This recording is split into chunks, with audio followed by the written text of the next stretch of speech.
Coming up, the MLB season kicked off with a bang. We have all the biggest stories and highlights from opening weekend.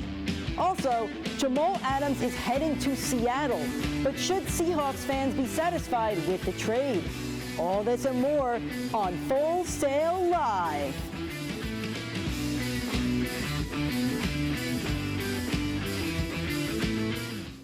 Welcome to the show. I'm Nick Giacobbe. We have breaking news out of the MLB this morning.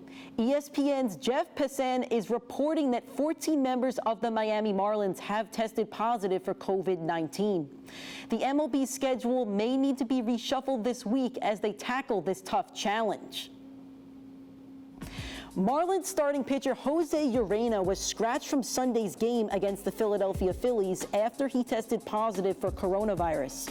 Following the spike in cases, the Marlins did not fly home and decided to postpone their home opener against the Orioles tonight. With concerns about an outbreak in the visitors' clubhouse, the Phillies also chose to postpone tonight's game against the New York Yankees. We will have more information on this story as it continues to develop. Justin Verlander won the Astros opener on Friday, throwing 7 strikeouts and only allowing 2 runs in 6 innings. Unfortunately, Verlander felt tenderness in his arm early in the game, which could put his season in jeopardy. It was reported last night that Verlander will miss the rest of the season due to a strained right forearm. However, Verlander took to Twitter to dispute that report, stating that he hopes to return soon. Verlander is coming off a historic 2019, where he had the 3rd lowest WHIP since 1990. Since he entered the league in 2005, he ranks 1st in pitches thrown, batters faced, and innings pitched. MLB's opening weekend didn't just feature positive COVID tests and players getting injured. It also showcased shutdown pitchers, miraculous comebacks, and many balls sent into the stands.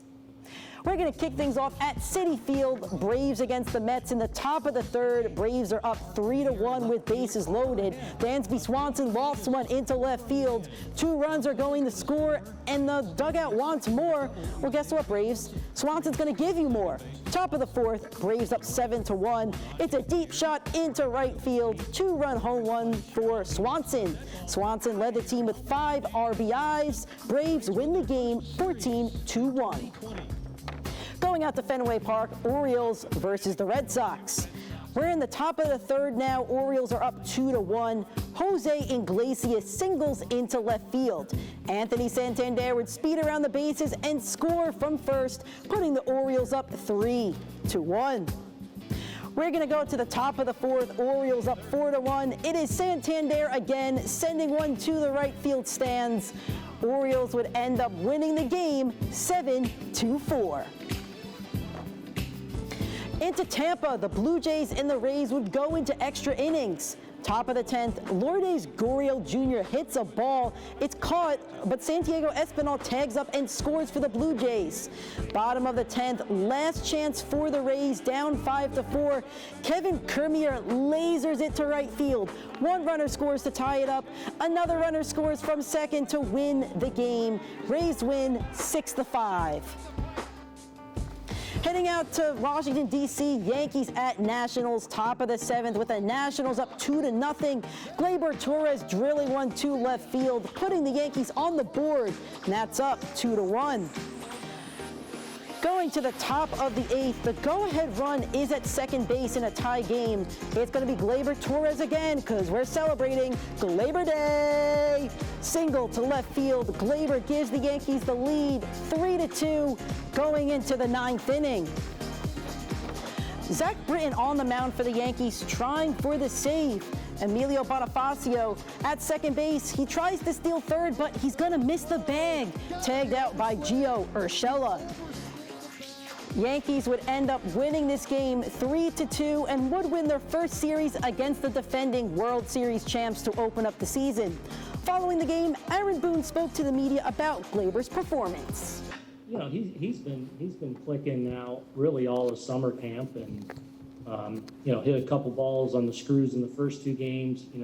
Had the walk, smoked the ball the other way. So just just a good player, getting some good pitches to hit and doing some damage today. So really good to see him really set the tone for us offensively.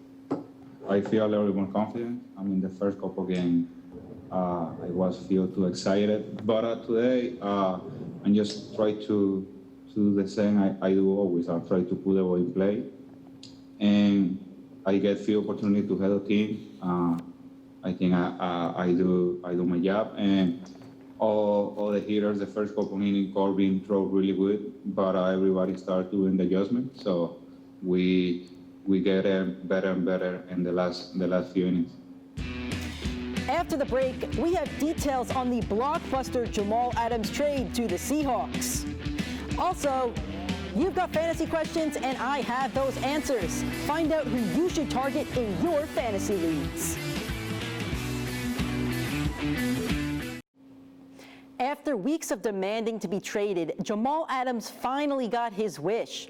On Saturday, Adams was dealt to the Seattle Seahawks in a trade that would send shockwaves throughout the NFL world. The Jets received a king's ransom for Adams. They received 2 first-round picks, a third-rounder, and safety Bradley McDougald. While it is a lot to give up for one player, that didn't stop Seahawks fans and players from sharing their excitement. Russell Wilson and Bobby Wagner both shared their thoughts on Twitter, eager to share the field with their new teammate. Adams reacted by saying that he's, quote, a man on a mission, a man all in on winning the Super Bowl. Football fans have been debating if this was a good move or not for the Seahawks. As a Seahawks fan, here's my take. I don't mind them trading the first-round picks for 2 reasons. One, they have drafted extremely poorly in the first round over the last few years. And 2, the Seahawks are usually picking in the mid to late 20s. A player like Adams is not hanging around in the late first round, where the Seahawks probably would have been picking over the next 2 drafts. Also, the NFC West is loaded with playmakers. The Cardinals will have a dynamic offense featuring Kyler Murray and DeAndre Hopkins. Adams' fearsome presence could make Hopkins think twice about crossing over the middle and prevent Murray from running the ball. Their biggest challenge defensively in the division is George Kittle. Adams is one of the few guys in the league that has the ability to man up on Kittle and shut him down in the red zone. But if you're not convinced, just check out how Adams guarded one of the greatest tight ends of all time. Right here in the high red zone, I know what to expect. I know to expect a fade, and if I'm on top, Brady's gonna throw this back shoulder. But if not, he's gonna throw it and give him a chance. What people got to realize, man, when you play Gronk wants you to be physical. Mm-hmm. He wants you to be physical at the line, and I'm just playing finesse with him right here. I'm not gonna put hands on him. I know what he's gonna do. So he wants you to play physical because he thinks he can out-physical you. Yeah. He's gonna win that battle. Yeah, of course. He's gonna win probably 95% of his battles when it comes to being physical. He's such a big guy. He has a big catch radius. So there's 3 phases here of this play right here. The way I look at it, Jamal. You got him at the line of scrimmage, and you're gonna finesse him. Yeah. Then you got the stem. Yeah. Then you got the ball in the air. Yeah. As soon as I turn, I lose the ball a little bit right here. I lose the ball, which I didn't. I think it would have been a pick. And I should have attacked it. I didn't attack it. That's poor. But if I attack this ball, I think it's a pick. Gronk does a hell of a job by playing defense and knocking the ball down right here. You do get your eyes back to the ball, though. Yeah. Like, in that situation, yeah.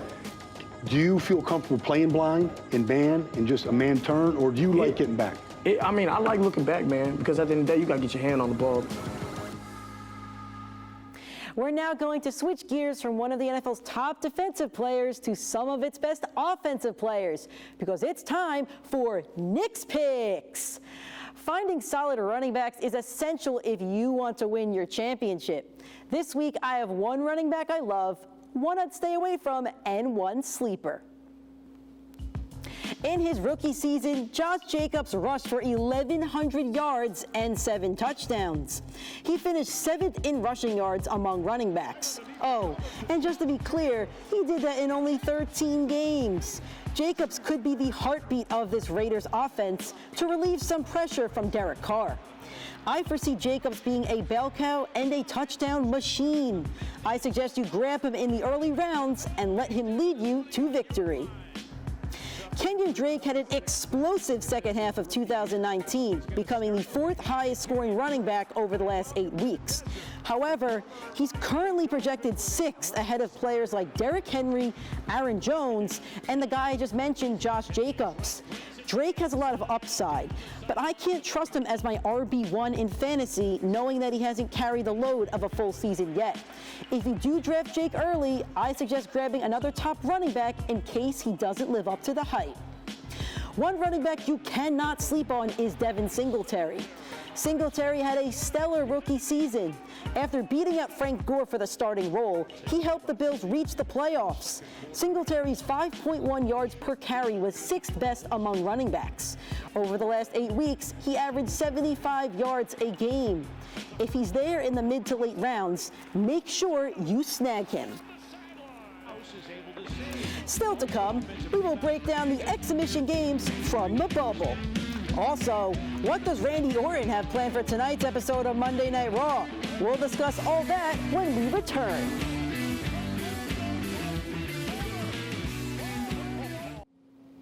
The NBA is finally set to resume its season on Thursday night. Over the last week, teams have competed in exhibition scrimmages to get players back into playing shape. Let's take a look at 2 matchups from last night. Starting off with the Rockets versus the Grizzlies. Second quarter, Rockets up 3. Jonas Valanciunas slams it down with authority. 7.5 left. Russell Westbrook with a fadeaway jumper backing his defender down. Rockets up 5.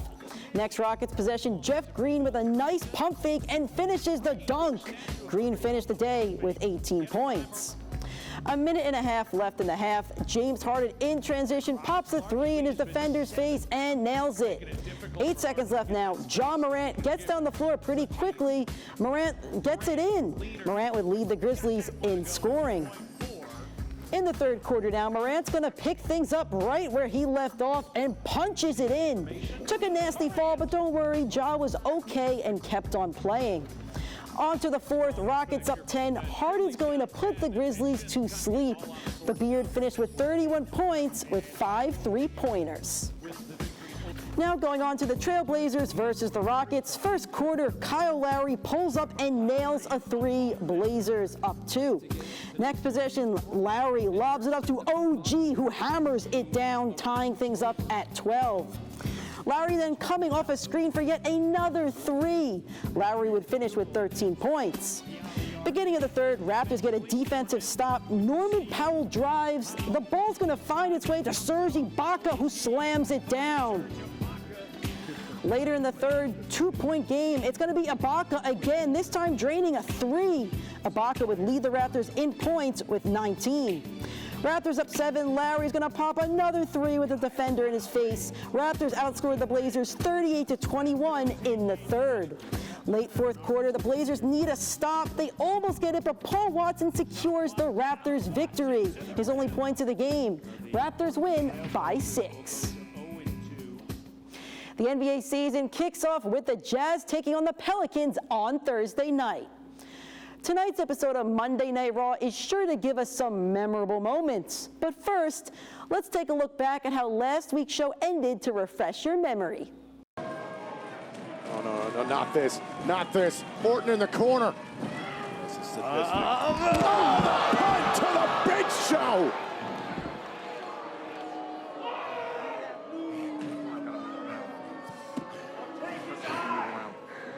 I told you. I told you. Just like all the others. One more legend down. Over the past few months, Randy Orton has become the legend killer once again. The Viper has taken out legends like Edge, Christian, and The Big Show. The question now is, who will be his next victim? I believe there's only one option, the WWE champion, Drew McIntyre. The last time Asuka and Sasha Banks faced off, it ended in controversy. However, Stephanie McMahon stated that this match will end with a definitive Raw Women's Champion. As for tonight, I stand by my prediction I made 2 weeks ago. Sasha Banks is not ready for Asuka. That's it for today's show. Tune in next week for a recap of the NBA's opening night and a preview for Stanley Cup playoffs. I'm Nick Giacobbe, and this has been Full Sail Live.